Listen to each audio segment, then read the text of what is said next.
안녕하세요 여러분. 슬기로운 단도박사관의 상담하는 남자입니다.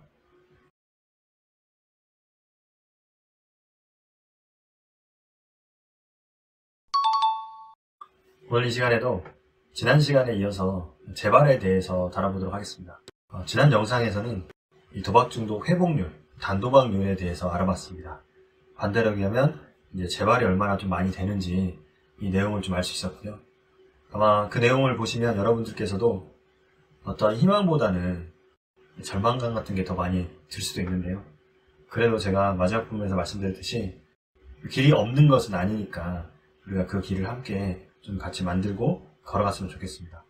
그런 의미에서 오늘 또 재발에 대해서 말씀을 드려보도록 하겠습니다. 오늘은 이 재발에 대한 어떤 개념을 잡는 이야기를 나누고 싶습니다. 물론 제 개념이 정확하게 학문적으로 재발이 이거다라고 규정지어서 말씀드릴 수 있는 건 아닙니다. 하지만 우리가 이 단도박 과정에서 이 재발이라고 하는 거에 대해서 정말 올바르게 이해를 할 때, 그 개념을 정확하게 알고 있을 때 우리가 그 재발에서 배울 수 있는 것들을 배울 수 있는 건데요.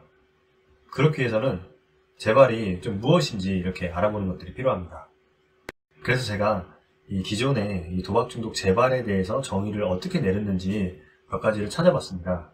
그래서 그 내용들을 좀 살펴보면요.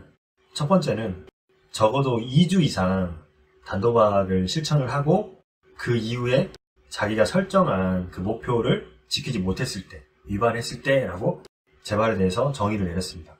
그래서 이 정의에 들어간 재발에 대한 개념을 보면 일단 2주라고 하는 단도박 기간이 설정되어 있습니다. 그래서 단도박 기간에 대한 내용이 들어갈 수 있고, 또 자기가 목표한 바를 이루지 못했다는 거. 그러니까 여기에는 자기가 단도박을 시작하면서 계획했던 목표점들이 있을 겁니다. 근데 그것들을 지키지 못했을 때 이것을 이제 재발로 이렇게 보고 있습니다. 그 다음에 두 번째의 어떤 정의 내용을 보면 치료 후에 12개월 이내에 2번 이상의 이 도박을 하면 이런 식으로 되어 있습니다. 그러니까 이 개념에는 어떤 게 들어가 있냐면 치료를 했다는 전제 조건이 들어가 있습니다. 그리고 그 치료 후에 단도박을 유지함에 있어서 단도박 기간이 얼마나 되냐, 이 기간도 설정되어 있고요. 또 여기에서 도박을 했던 횟수가, 그래서 여기에서는 이제 2번이라고 얘기를 했는데요. 이렇게 횟수가 들어가 있는 걸 볼 수 있습니다. 그 다음에 세 번째 이 정의는요, 조절 능력을 상실할 정도로 과도한 도박 행동이 나타났다는 것입니다. 저는 이제 이 개념에서는 좀 어떻게 이해했냐면요, 이 단도박 기간에서 도박을 할 수도 있는데 그 도박 행동이 자기가 조절할 수 있는 수준에서 했는지 아니면 조절을 할 수 있는 수위를 벗어났는지, 이제 여기서는 이 개념을 참 중요시하지 않았나, 이 생각이 들었습니다. 그러니까 이 개념에 의하면 도박을 했다고 해서 다 재발로 보는 건 아니죠. 그 도박을 했는데 그가 조절할 수 없는 어떤 수익의 행동까지 나타나야 여기서는 이제 재발로 본다라고 저는 이해를 했습니다. 그리고 이제 네 번째 정의는요, 이 정의는 여러분들께서도 잘 아시는 이 한국 단도박 모임, 이 GA라고 하는 곳이 있는데요. 거기에서는 12단계 프로그램을 하고 있습니다. 도박문제관리센터에서도 12단계 프로그램을 하는 데가 있는데요. 도박 중독을 회복하기 위한 하나의 어떤 프로그램이라고 보시면 됩니다. 그런데 이제 그 프로그램에 의하면 재발이라고 하는 것은 도박뿐만 아니라 도박과 유사한 어떠한 형태의 도박이라도 하는 것을 모두 재발로 보고 있습니다. 그래서 이 네 가지의 어떤 정의 중에서 가장 좀 원칙적이고 좀 까다로운 조건이 바로 이 마지막 이 12단계에서 보는 이 재발의 어떤 개념이고요. 이렇게 네 가지를 보면 뭔가 좀 차이가 있으면서도 비슷한 면이 있습니다. 재발을 했을 때 단도박 기간을 얼마나 재는지, 그리고 재발 당시 도박을 했던 어떤 빈도나 강도는 얼마나 되는지, 그 행동이 조절력을 가지고 있었는지 조절력을 상실했는지, 이런 것들을 같이 보고 있다고 보시면 될 것 같습니다. 그래서 저는 이 재발이라는 거에 대해 생각을 할 때 굉장히 제가 중요하게 생각하는 부분이 있습니다. 저는 도박 중독이 단순하게 도박 행동을 하는 게 문제가 아니라, 도박 행동은 도박 중독이 반복되는 그 과정 속에서 하나의 사건에 불과하지 그 행동이 모든 것을 다 설명해 줄 수는 없습니다. 그래서 저는 이 도박 행동이 있을 때 이 행동 앞뒤 전후에 어떤 일들이 있었는지 그 맥락을 굉장히 중요시합니다. 도박 행동을 하기 전부터 도박 행동을 하게끔 만드는 상황, 자극이 발생을 하고 우리가 그 상황에 놓이게 되면 우리는 그때부터 우리의 생각과 감정은 도박을 하게끔 습관화되어 있기 때문에 패턴화되어 있기 때문에 이 스위치를 작동하게 됩니다. 그리고 나서 이제 도박 행동으로 이어지게 됩니다. 그래서 저는 이 도박 중독에서 재발을 정의를 할 때 자신이 단도박을 결심을 하고 자기 안에 있는 이 도박 행동으로 이어지는 이런 패턴을 발견하고 이해했는지, 그리고 이 패턴을 바꾸기 위해서 얼마나 노력했는지, 그 노력을 통해서 얼마나 성공했는지, 이 부분을 매우 중요하게 생각합니다. 재발이라고 하는 거에 대한 의미 자체가 다시 무언가가 발생한다는 것입니다. 그래서 여기에 내포된 의미는 이전에 있던 것들이 해결되었다는 것을 포함하고 있습니다. 즉 재발이라고 하는 것은 내가 예전에 문제가 있었지만 그 문제가 좋아져서 잘 지내다가 다시 그 문제가 발생한 것을 의미하는 이런 내용을 포함하고 있는데요. 이 도박 중독은 진행성 질환이기 때문에 완치라고 하는 개념이 없습니다. 그래서 이 재발에 대한 개념을 설명할 때도 도박 중독 문제가 완전히 해결됐다 이렇게 설정해서 재발을 보기는 어렵고요. 그래서 저는 이 재발이라고 하는 것에 대해 얘기를 할 때 완치할 수는 없지만 내가 이 도박 중독 문제를 얼마나 해결하려고 노력을 했는지, 그리고 그걸 통해서 얼마나 효과가 있었는지, 저는 이 부분이 굉장히 좀 중요하다고 생각을 하고 있습니다. 자신에게 도박 중독을 일으켰던 원인들을 잘 파악하고 이에 대한 적절한 조치를 취했어야 됐고, 그리고 이러한 조치가 여러분들의 단도박에 효과가 있어야 됩니다. 이러한 내용을 바탕으로 저는 도박 중독에 대한 재발의 개념이 이해될 수 있어야 된다고 생각합니다. 따라서 자신이 자신의 도박 문제를 해결하기 위해서 얼마나 노력했는지가 굉장히 중요합니다. 그리고 그 노력의 결과가 얼마나 효과가 있었는지도 매우 중요합니다. 이러한 노력의 이 결과로는 한 3가지 정도를 예측해 볼 수 있는데요. 하나는 이 단도박을 시작을 해서 재발하기까지 이 기간을 보는 것입니다. 저는 이 기간을 볼 때 단순하게 이 사람이 도박을 끊기로 해서 얼마 정도 끊었나, 몇 주를 끊었는지 몇 달을 끊었는지 이것을 보지 않고 이 사람이 반복되는 도박의 어떤 주기, 도박의 어떤 패턴이 있는데 그 패턴이 반복되는 기간이 어느 정도였고 그것을 넘겼는지 넘기지 못했는지를 보고 있습니다. 제가 과거에 월드컵 주기라고 표현하는 분이 있었습니다. 이분은 도박 문제가 4년마다 한 번씩 발견됩니다. 그리고 그 월드컵을 하는 시기에 그렇게 재발이 된다고 합니다.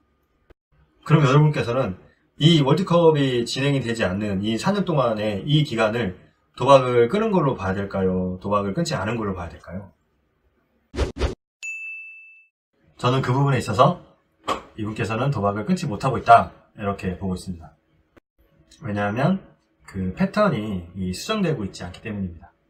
그리고 두 번째는 재발을 했을 때 이 도박 행동에 대한 빈도와 강도를 알 수 있어야 됩니다. 그래서 도박에 투입된 금액이 얼마인지, 빚은 얼마나 생긴 건지, 또 도박을 했던 횟수는 얼마나 되는지 이런 것들도 봐야 됩니다. 또 한 가지는 이 재발한 후에 이 재발을 대하는 그 도박 중독자의 태도입니다. 재발은 이 도박 중독자에게 굉장히 큰 아픔과 고통을 주는 것이 사실입니다. 하지만 진정으로 단도박을 하고 있었다면 그 고통으로부터 빠져나와서 다시 도박을 끊어갈 준비를 하십니다. 이내 자기의 그 고통으로부터 빠져나와서 자신을 추스리고 다시 단도박을 다짐해가고 결심해가는 그런 모습을 보이십니다. 제가 좀 전에 이 도박 행동을 하는 데 있어서 패턴이 있다라고 또 말씀을 드렸었는데요. 이 패턴을 가지고도 말씀을 드리면 도박을 다시 했을 때 고통 속에 빠져들게 되는데요. 이렇게 고통 속에 빠져들어서 헤어나오지 못하는 것도 도박을 하는 그 패턴 속의 일부분일 수 있습니다. 그 고통 속에서 빠져나오지 못하고 그냥 그 고통 속에서 파묻혀서 무기력하고 누워있고 아무것도 손에 잡히지 않고 이렇게 있다가 시간이 어느 정도 지나면 또 좀 괜찮아지고, 그리고 그런 과정 속에서 도박을 안 하거나 못하게 되고, 이런 과정이 또 어느 정도 지나면 다시 또 좋아지고, 그 좋아진 다음에 다시 또 도박을 하게 되고, 이런 패턴들이 이렇게 반복이 되는 건데요. 그래서 제가 고통 속에서 빠져 있는 것도 도박을 하는 어떤 패턴 속의 하나라고 말씀을 드린 겁니다. 하지만 이 재발이 된 후에 내가 그 고통 속에서 빨리 빠져나오고, 그리고 다시 도박을 끌어가는 이런 결심을 하는 것만으로도 예전에 돌아갔던 그 패턴이, 도박 행동을 만들었던 그 패턴을 반복하지 않는 또 다른 나의 모습이 생기는 겁니다. 그래서 저는 이런 패턴이 반복되는 것을 재발이라고 부르지 않습니다. 어쩌면 우리가 도박을 안 하고 있건 못하고 있건 단도박을 하는 것처럼 보이지만, 그거는 정말로 단도박을 하는 게 아니라 어쩌면 도박을 하기 위한 준비 과정일 수 있기 때문입니다. 그래서 재발된 후에 내가 재발에 대한 어떤 대하는 태도가 바뀌었는지 안 바뀌었는지에 따라서도 내가 그동안의 단도박의 기간 동안에 얼마나 노력을 해서 얼마나 성과가 있는지, 이것들을 또 파악해 볼 수 있는 그 근거 자료도 활용할 수 있습니다. 추가적으로 한 가지만 더 말씀을 드리면요. 이 단도박을 시작하면서 많은 분들이 단도박을 시작한 이 날짜를 딱 체크하고 단도박을 시작을 합니다. 그런데 수시로 이 날짜가 바뀌는 분들이 있습니다. 이 단도박을 시작한 며칠에서 몇 주 안에 이 날짜들이 바뀌는 분들이 굉장히 많고요. 심지어 어제 단도박을 시작해서 오늘 다시 도박을 했고, 그래서 오늘 다시 또 재발이 됐다, 이렇게 이야기하는 분도 있습니다.